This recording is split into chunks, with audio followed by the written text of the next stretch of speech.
হরে কৃষ্ণ বন্ধুরা, সুপ্রভাত। আমি নদিয়া জেলার পাপিয়া এপি ডেলি ব্লকে সকল বন্ধুদের জানাই স্বাগত আর ভালোবাসা। তোমরা কেমন আছো সবাই? আশা করছি সবাই খুব ভালো আছো আর সুস্থ আছো। আমিও বেশ ভালো আছি। আজকে হচ্ছে সোমবার, এখন সকাল 6টা বাজে। এখন থেকে তোমাদেরকে সাথে নিয়ে ব্লগটা শুরু করছি। আশা করছি ব্লগটা কিছুটা হলেও তোমাদের ভালো লাগবে। সকালে ঘুম থেকে উঠেই আগে সদর দুয়ারে গেটটা খুলে দিলাম, তারপরে এক বালতি জল ঢেলে দিয়ে এদিকে চলে এসেছি ফুল তুলতে। ঠাকুরের ফুলগুলো আমার তোলা হয়ে গেছে, তারপরে চলে এসেছি ঘরটা মুছতে। যাই হোক বন্ধুরা, ভিডিওটা স্কিপ না করে সম্পূর্ণ ভিডিওটা দেখার অনুরোধ থাকলো। তবে যাই হোক বন্ধুরা, ডাইনিং রুমটা বসে বসেই মুছে নিলাম। বসে মুছলে বেশ পরিষ্কার হয়। তারপরে এই যে আমাদের বেডরুমে চলে এসেছি, বেডরুমটা ভালো করে মুছে নিলাম। তাহলে আমার ঘর মোছা কমপ্লিট হয়ে গেছে। এবার ঘর মোছা ডান্ডাটা ধুয়ে দিলাম জায়গায়। এরপর ঘরটা শুকিয়ে গেলে পাপোশগুলো ঝেড়ে নিয়ে এসে জায়গায় পেতে দিলাম। দিয়ে চলে এসেছি উনুন পাড়ে। উনুনটা তো তোমরা জানোই আমার ভেঙে গেছে মুখটা, তার জন্য একটু মাটি দিয়ে দিলাম। মাটি দেওয়ার পর আজকে ভেবেছিলাম রান্না করব, কিন্তু তাও রান্না করতে পারিনি, আবার ফেটে গেছে। সবাই বলছে 2 দিন মাটি দাও, তারপরে হচ্ছে উনুনটা রান্না করা যাবে। নাই যে এখন ফেটে গেছে, আবার রান্না করবে উনুনটা ভেঙে যাবে। তারপরে এদিকে চলে এসেছি উঠোন ঝাড় দিতে। উঠোন ঝাড়টা আমার দিয়ে স্নান করে ঠাকুর ঘরে চলে এসেছি। আজকে যেহেতু শ্রাবণ মাসের 2য় সোমবার, প্রথম সোমবারটা করতে পারিনি। আমি ব্রত করছি না, মানে আমার ঘরে শিবলিঙ্গ আছে, সেটাকেই স্নান করালাম, করে জল ঢাললাম মাথায়। তারপর সুন্দর করে নীলকণ্ঠ ফুল দিয়ে সাজিয়ে দিলাম শিবলিঙ্গটাকে। আর এইদিকে দেখো আমার পুজো দেওয়া কমপ্লিট হয়ে গেছে। তারপরে চলে এসেছি রান্নাঘরে। তোমরা তো জানোই প্রতিদিন আমি গরম জল খাই, সেটাই খেয়ে নিলাম। নিয়ে তারপরে চা বসিয়ে দিলাম। এদিকে 2 কাপ চা বানিয়েছি আমি, আর আমার মেয়েকে পড়াতে এসেছে সেই মাস্টারের জন্যে। মাস্টারমশাই চাটা মাস্টারমশাই ঘরে দিয়ে এসেছে, যেখানে পড়াচ্ছে মেয়েকে। আর আমার চাটাই যে টেবিলের সামনে নিয়ে বসেছি, আর গাছগুলোকে দেখছি যে কি সুন্দর লাগছে গাছগুলো দেখতে। তবে যাই হোক বন্ধুরা, এখন সকাল 10টা বেজে গেছে। মেয়ে যাবে স্কুলে, এই যে ভাত বেড়ে দিচ্ছি। তারই মাঝে চলে এসেছে বৃষ্টি কোথার থেকে, আর স্কুলে যেতে পারলো না, জানো না। তারপরে খানিকটা ভিডিও এডিটিংয়ের কাজ করে চলে এসেছি ঘরে।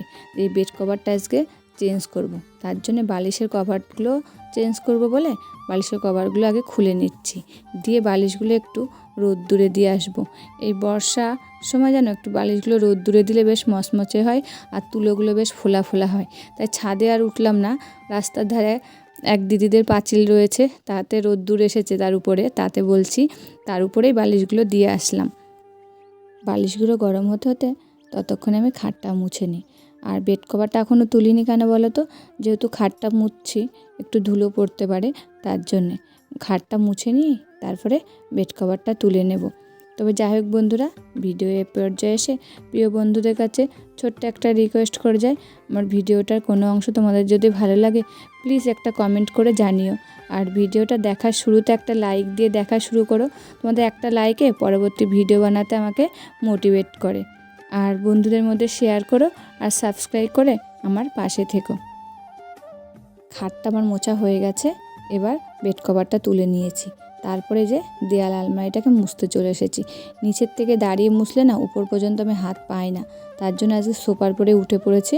উঠেই ভালো করে দেয়াল আলমারিটাকে মুছে নিলাম। তারপরে যে দরজাটাকে মুছা শুরু করে দিয়েছি। যে যখন সব কিছুই মুছছি, তাই ভাবলাম যে দরজাটাকেও একটু হালকা পাতলা করে মুছে দিই। আজকে কী বলতো, হাতের সময় খুবই কম দেখো, আর কী হারে ঘেমেছি আমি, মানে পুরো নাইটিটা আমার ভিজে গেছে। ভাবছি এখন আর চেঞ্জ করব না, একেবারে সব কাজ কমপ্লিট করে নিয়ে একেবারে স্নান করে ফেলবো।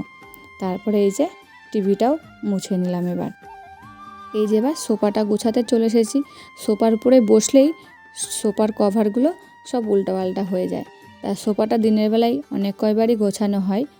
তবে যাই হোক বন্ধুরা, সোফা গোছানো কমপ্লিট হয়ে গেল। এবার আমি বেড কভার পাততে চলে এসেছি। বেড কভারের মাথায় মানে 4 মাথায় 4টে এরকম গিট মেরে নিয়েছি। বেশ দেখলাম বেড কভারটা টাইট হয়ে রয়েছে। তা ওর উপরে অনেক বসাবসি করলেও বেড কভারটা দেখছি জড়াচ্ছে না। বেশ একটা আইডিয়া পেলাম, ইউটিউব দেখেই এটা আমি করেছি। তবে যাই হোক বন্ধুরা, এই দেখো বালিশগুলো একদম গরম হয়ে গেছে আর বেশ ফোলা ফোলা হয়েছে। এবার বালিশের কভারগুলো সব পরিয়ে নিচ্ছি। পড়াতে যে দেখছি বালিশের কভারগুলো বেশ বড় বড় হয়েছে জানো।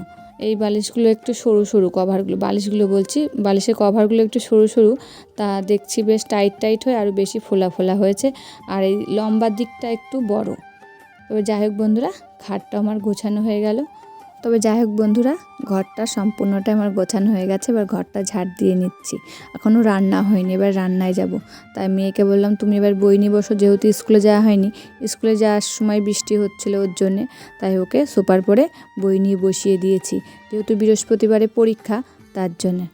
এই যে আমার ঘরটা এবার ঝাড় দেওয়া কমপ্লিট হয়ে গেছে, এবার রান্নায় চলে এসেছি আমি। সবজি বানানো তোমাদের সঙ্গে শেয়ার করিনি, তা এই যে রান্নার থেকে শেয়ার করছি।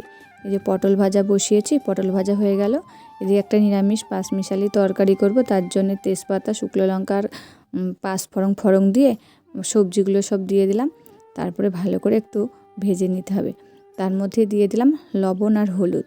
তারপরে একটু যে ভাজা হয়ে যাবে তার মধ্যে দিয়ে দিলাম খানিকটা পেঁয়াজ কুচি দিয়ে, এই যে এদিকে জল দিয়ে ঢাকা দিয়ে ধুয়েছি, এদিকে সকালের বাসনগুলো এখনও মাজা হয়নি, সেইগুলো মাজতেই চলে এসেছে। এবার হাতে সময় না থাকলে আমি যেভাবে সকাল থেকে সংসারের কাজগুলি গুছিয়ে করি সময় মতো, আজকে হাতে সময়টা খুবই কম ছিল, তা সকালে বাসনগুলো ভাবলাম মাজতে গিয়ে অনেকটাই সময় লেগে যাবে, তার থেকে যখন রান্না বসাবো একটা তরকারি বসিয়ে দিয়ে বাসনগুলো মেজে নেব। তার জন্যে এই যে একটা তরকারি বসিয়ে দিয়ে এসেছি, এসে বাসনগুলো মেজে নিলাম, আর এই যে এবার ধুয়ে নিচ্ছি। তা আমার তরকারিটাও এদিকে হয়ে গেল, এদিকে আমার বাসন মাজাও হয়ে গেল, এদিকে সময়টাও আমার কম লাগলো, ঠিক না বলো বন্ধুরা? যাই হোক, তরকারিটা আমার হয়ে গেল।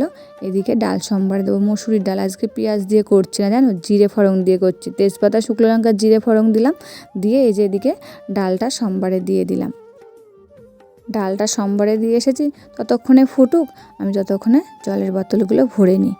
বই যে বললাম না, সময় না থাকলে আমার হাতে আমি এরকমভাবেই কাজগুলো করে থাকি।